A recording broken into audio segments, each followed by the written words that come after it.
Well, over 100 years ago, an American poet put to rhyme an ancient parable.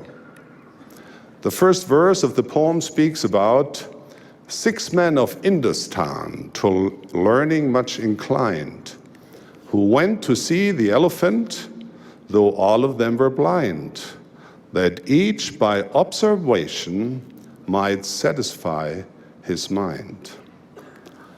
In the poem, each of the 6 travelers takes hold of a different part of the elephant and then describes to the others what he has discovered. One of the men finds the elephant's leg and describes it as being round and rough like a tree. Another feels the tusk and describes the elephant as a spear. A third grabs the tail and insists that an elephant is like a rope. A fourth discovers the trunk and insists that the elephant is like a large snake. Each is describing truth.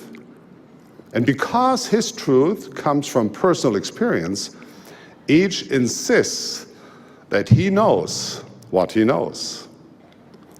The poem concludes, and so these men of Industan disputed loud and long, each in his own opinion, exceeding stiff and strong, though each was partly in the right, and all were in the wrong. We look at this story from a distance and smile. We believe we know the truth of what an elephant is. That someone could make a judgment based on one aspect of truth and apply it to the whole seems absurd or even unbelievable. On the other hand, can't we recognize ourselves in these 6 blind men? Have we ever been guilty of the same pattern of thought? And yet it seems to be part of our nature as human beings to make assumptions about people, politics, and piety based on our incomplete and often misleading experience. So often the truths we tell ourselves are merely fragments of the truth, and sometimes they are not really the truth at all. Today, I would like to speak of truth. As I do, I invite you to ponder a few important questions. The first question is, what is truth? The second is it really possible to know the truth? And third, how should we react to things that contradict truth which we have learned previously? What is truth? And that is a question for all time and for all people. Part of our problem, the quest for truth, is that human wisdom has disappointed us so often. We have so many examples of things that mankind once knew were true, but have since proven false.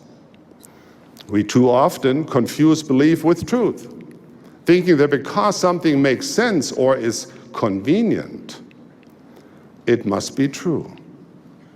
Conversely, we sometimes don't believe truth or reject it because it would require us to change or admit that we were wrong.